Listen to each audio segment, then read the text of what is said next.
2024년 3월 서울 강남구의 한 은행. 평온한 오후 2시 갑자기 은행 안이 아수라장이 되었습니다. 으악, 팔이 부러져. 40대 남성의 비명소리가 은행 전체를 울렸습니다. 그의 오른팔이 기괴하게 꺾여 있었고 얼굴은 공포로 일그러져 있었습니다.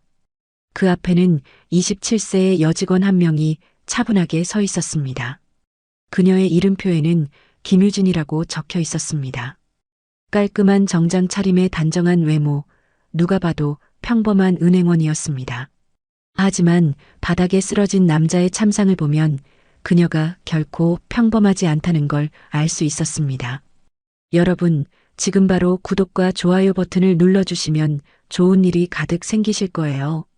그리고 지금 어디서 이 통쾌한 이야기를 듣고 계신지 댓글로 알려주세요. 집에서? 카페에서?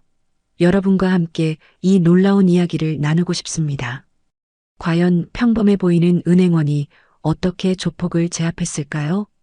이 이야기의 주인공은 김유진, 25세입니다. 현재 강남의 한 시중은행에서 일하는 평범한 여직원이죠. 키 165cm에 몸무게 52kg, 누가 봐도 연약해 보이는 외모였습니다. 하지만 유진에게는 남들이 모르는 비밀이 있었습니다. 그녀는 2년 전까지 대한민국 특수부대 707 특임대에서 복무했던 특전사 출신이었습니다. 유진아, 넌 정말 특수부대 출신이 맞아? 너무 여성스러워서 믿기지 않는다. 직장 동료 미영이 웃으며 말했습니다. 사람은 겉모습으로 판단하면 안 되죠. 유진은 미소를 지으며 답했습니다. 그 미소 뒤에 숨겨진 진실을 아는 사람은 아무도 없었습니다. 유진이 707 특임대에 입대한 건 20살 때였습니다. 어릴 때부터 운동을 좋아했고 특히 무술에 재능이 있었던 그녀는 주변이 만류에도 불구하고 특수부대에 지원했습니다. 딸아, 여자가 왜 그런 힘든 곳에 가려고 하니? 아버지는 극구 반대했습니다. 아빠, 저는 평범한 삶을 살고 싶지 않아요. 제가 할 수 있는 한계를 시험해보고 싶어요. 그때부터 7년간 유진은 대한민국 최정예 특수부대에서 훈련받았습니다. 격투술, 사격, 폭발물 처리, 인질 구조 작전. 일반인이 상상할 수 없는 훈련을 견뎌냈습니다. 김유진 중사, 너는 우리 부대 역사상 가장 뛰어난 여군이다. 부대장이 저녁 전에 말했습니다. 고맙습니다. 이 경험을 평생 잊지 않겠습니다. 저녁 후 유진은 평범한 생활을 꿈꿨습니다. 더 이상 싸우고 싶지 않았고 조용한 일상을 원했습니다. 그래서 선택한 직업이 은행원이었습니다. 땡땡은행 강남지점에서 일한 지 1년이 지났습니다. 유진은 성실하고 친절한 직원으로 동료들과 고객들에게 인정받고 있었습니다. 유진 씨, 오늘도 고생 많았어요. 지점장이 퇴근 인사를 건넸습니다. 아닙니다. 내일도 잘 부탁드립니다. 유진의 하루는 평범했습니다. 아침 9시 출근해서 저녁 6시까지 창구에서 고객을 응대하고 퇴근 후에는 헬스장에서 운동을 했습니다. 특수부대 시절의 체력을 유지하기 위해서였죠.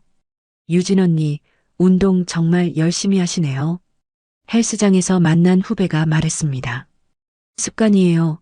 몸이 약해지면 안 되거든요. 하지만 유진은 자신의 과거를 철저히 숨겼습니다. 평범한 여직원으로 살고 싶었고 과거의 자신과는 완전히 다른 사람이 되고 싶었습니다. 그런데 3월 15일 평범한 일상에 균열이 생기기 시작했습니다. 여기 돈 좀 찾으러 왔는데? 창구로 다가온 40대 남성이 통장을 내밀었습니다. 이름은 박철민, 나이 42세. 겉보기에는 평범한 중년 남성이었지만 목과 팔에 새겨진 문신이 심상치 않았습니다. 얼마나 찾으시겠어요? 유진이 친절하게 물었습니다. 500만 원. 박철민이 답했습니다. 그런데 그의 시선이 유진의 얼굴과 몸에 머물러 있었습니다. 신분증도 함께 주세요. 유진이 말했지만 박철민은 신분증을 꺼내지 않고 계속 유진을 빤히 쳐다봤습니다. 아가씨, 이름이 뭐예요? 죄송하지만 업무 외의 개인적인 질문은. 유진이 정중하게 거절했지만 박철민은 멈추지 않았습니다. 잠깐, 이 부분이 정말 중요한데요. 이 순간부터 박철민은 돌이킬 수 없는 실수를 하기 시작합니다. 박철민은 사실 강남 일대에서 활동하는 중간 보스급 조폭이었습니다. 그는 자신의 힘과 영향력에 취해 있었고 특히 젊은 여성들을 함부로 대하는 것으로 악명이 높았습니다. 아가씨, 내가 누군지 알아요? 박철민이 비웃으며 말했습니다. 죄송하지만 업무만 처리해 주시면 감사하겠습니다. 유진은 여전히 친절한 목소리를 유지했습니다. 하지만 그녀의 눈빛이 미묘하게 변하기 시작했습니다. 이 동네에서 내 말 안 듣는 여자는 없어. 아가씨도 예외는 아니고. 박철민이 창구 너머로 몸을 기울이며 유진에게 다가왔습니다. 그의 입에서는 술 냄새가 났습니다. 손님, 다른 고객들도 기다리고 계시니까 빨리 업무를 처리해 주세요. 유진의 목소리가 조금씩 차가워지기 시작했습니다. 야, 어린 게 어디서 이래라 저래라야? 박철민이 갑자기 화를 냈습니다. 죄송합니다. 하지만 신분증을 주셔야 업무 처리가 가능합니다. 유진이 다시 한번 정중하게 말했지만 박철민은 점점 더 건방져졌습니다. 신분증? 내가 누군지 모르니까 그런 소리를 하지. 이 동네 사람들은 다 내가 누군지 알아. 그러더니 박철민은 갑자기 유진의 손목을 잡으려고 했습니다. 아가씨, 퇴근하고 나랑 술 한잔 할래? 그 순간 유진의 눈빛이 완전히 달라졌습니다. 하지만 여전히 표정은 차분했습니다. 손님아, 경고하는데 손 치워라. 유진의 목소리에는 경고의 의미가 담겨 있었습니다. 치워라. 야, 너 나이가 몇 살인데 나한테 반말이야? 박철민이 소리를 지르기 시작했습니다. 은행 안의 다른 고객들이 하나둘씩 상황을 지켜보기 시작했습니다. 죄송합니다. 하지만 저에게 함부로 손 떼는 건 안 됩니다. 유진이 단호하게 말했습니다.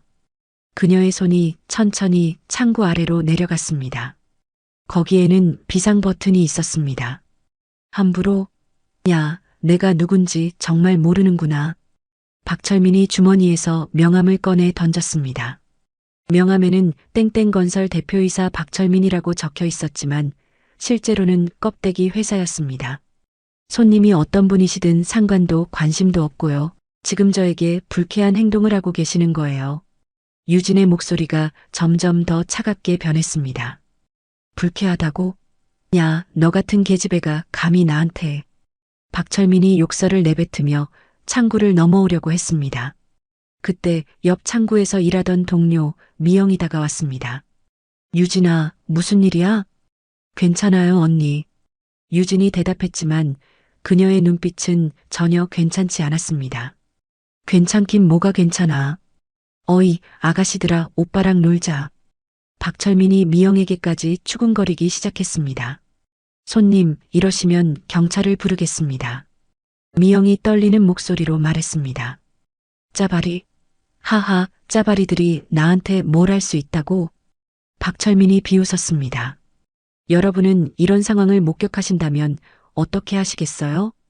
댓글로 여러분의 생각을 들려주세요. 박철민의 행동은 점점 더 과격해졌습니다. 다른 고객들이 무서워서 은행을 나가기 시작했고 직원들은 어떻게 해야 할지 몰라 하고 있었습니다. 지점장님을 불러주세요. 유진이 다른 직원에게 말했습니다. 지점장? 그 양복쟁이가 뭘 할 수 있다고? 박철민이 큰 소리로 웃었습니다. 야, 아가씨들아, 나는 이 동네 주인이야. 여기 건물주도 내 친구고 경찰서장도 내가 아는 사람이야. 박철민이 허풍을 떨기 시작했습니다. 그러니까 착하게 내 말 들어. 퇴근하고 나랑 밥 먹자. 절대 안 됩니다. 유진이 단호하게 거절했습니다. 안 된다고? 야, 너 정말 나 화나게 하고 싶구나? 박철민이 갑자기 화를 내며 창구 유리를 주먹으로 쳤습니다. 쿵! 큰 소리가 은행 안에 울렸습니다. 손님, 그만하세요. 마지막 경고입니다. 유진의 목소리가 이제는 완전히 달라졌습니다. 차갑고 단호하고 그 안에 뭔가 위험한 기운이 감돌았습니다. 마지막 경고. 야, 너 지금 나 협박하는 거야? 박철민이 유진을 손가락으로 가리키며 소리쳤습니다. 협박이 아니라 경고입니다. 지금 당장 나가세요. 나가라고? 야, 내가 여기 손님인데 나보고 나가라고? 박철민이 점점 더 흥분했습니다. 그런데 여기서 반전이 시작됩니다. 유진이 천천히 자리에서 일어났습니다. 좋아, 그럼 내가 직접 가서 예의를 가르쳐 주지. 박철민이 창구 밖으로 나와 유진이 있는 곳으로 걸어왔습니다. 그의 덩치는 180cm에 90kg 정도였습니다. 유진보다 훨씬 크고 무거웠죠. 어이 아가씨, 나한테 반말한 거 사과해. 박철민이 유진 앞에 서서 위협적으로 말했습니다. 사과는 당신이 해야 할 말입니다. 유진이 차분하게 답했습니다. 하지만 그녀의 자세가 미묘하게 바뀌기 시작했습니다. 뭐라고? 어이, 너 진짜 죽고 싶구나? 박철민이 유진의 어깨를 잡으려고 손을 뻗었습니다. 그 순간이었습니다. 번개보다 빠른 동작으로 유진이 박철민의 손목을 잡았습니다. 그리고 그 손목을 비틀며 뒤로 꺾었습니다. 으악! 박철민이 갑작스러운 고통에 비명을 질렀습니다. 경고했잖아요. 유진의 목소리는 여전히 차분했습니다. 하지만 그녀의 소나기에는 엄청난 힘이 들어가 있었습니다. 야, 나라, 아프다고. 박철민이 소리쳤지만 유진은 놔주지 않았습니다. 사과하세요. 뭐라고? 내가 왜?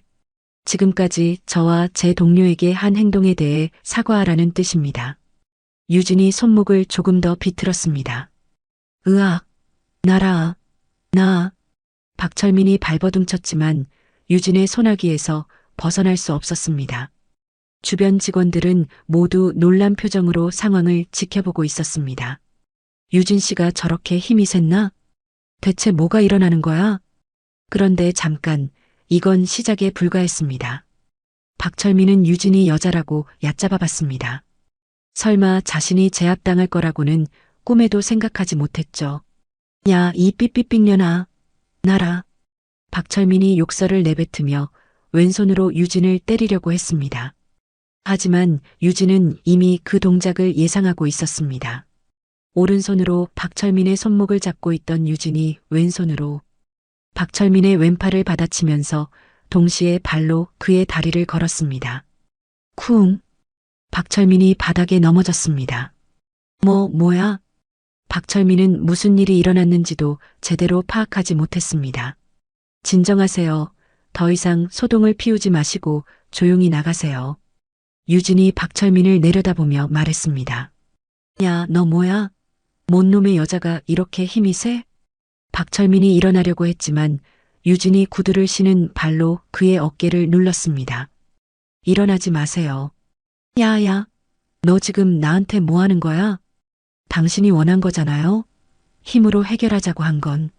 유진의 목소리에는 이제 완전히 다른 기운이 감돌고 있었습니다. 그때 지점장이 달려왔습니다. 무슨 일입니까? 지점장님, 이 손님이 직원들을 희롱하고 소동을 피워서 제지했습니다.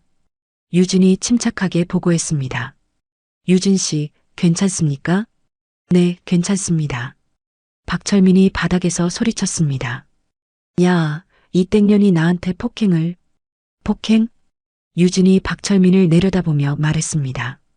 저는 정당방위를 한 것뿐입니다. 당신이 먼저 저에게 손을 댔으니까요. 정당방위? 야, 너 지금 나한테. 박철민이 다시 일어나려고 했습니다. 하지만 이번에는 더 큰 실수를 저질렀습니다. 박철민이 주머니에서 뭔가를 꺼냈습니다. 작은 칼이었습니다. 야, 이번엔 진짜다. 박철민이 칼을 유진에게 들이댔습니다. 그 순간 은행 안의 모든 사람들이 비명을 질렀습니다. 칼이야. 누가 빨리 경찰에 신고해. 하지만 유진은 전혀 당황하지 않았습니다. 오히려 차분하게 말했습니다. 여자한테 칼까지 꺼내시는군요. 정말 최악이네. 이제 정당방위 수준을 넘어섰습니다. 뭐라고? 야, 너 지금까지 나 가지고 놀았지? 박철민이 칼을 휘둘렀습니다. 하지만 그 칼은 유진에게 닿지도 못했습니다. 유진이 번개처럼 움직여 박철민의 손목을 잡고 비틀었습니다. 동시에 무릎으로 그의 배를 쳤습니다. 으윽! 박철민이 숨을 제대로 쉬지 못하며 칼을 떨어뜨렸습니다. 유진은 그 칼을 발로 차서 멀리 보낸 다음 박철민의 팔을 뒤로 비틀어 바닥에 엎드리게 했습니다. 으악! 내 팔이 부러져. 박철민의 비명이 은행 전체에 울렸습니다. 부러지지 않았습니다. 엄살 떨지 마세요. 하지만 계속 저항하면 정말 부러질 수도 있어요. 유진이 차분하게 말했습니다. 야, 나라. 너 정체가 뭐야? 저는 그냥 평범한 은행원입니다. 평범한 은행원이 이럴 리가 없어. 그때 지점장이 물었습니다. 유진 씨, 대체 어떻게 저런 기술을? 유진이 잠시 망설이다가 대답했습니다. 사실 저는 전에 특수부대에서 복무했습니다. 특수부대? 707 특임대 특전사 출신입니다. 은행 안의 모든 사람들이 놀란 표정을 지었습니다. 707 특임대라고? 네, 20살 때부터 7년간 복무했습니다.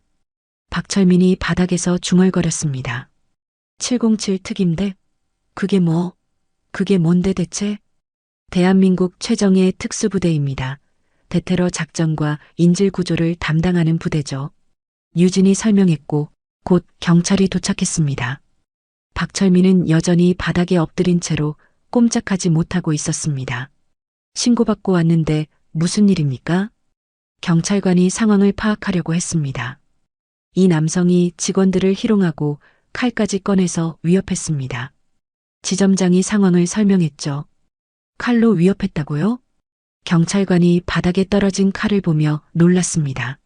네, CCTV에 다 기록되어 있습니다. 박철민이 항변했습니다. 야, 짜바리 경찰. 이 여자가 나한테 폭행이 아니라 정당방위입니다. 유진이 침착하게 말했습니다. 그리고 저는 707 특임대 출신이라서 무력 제압이 가능합니다.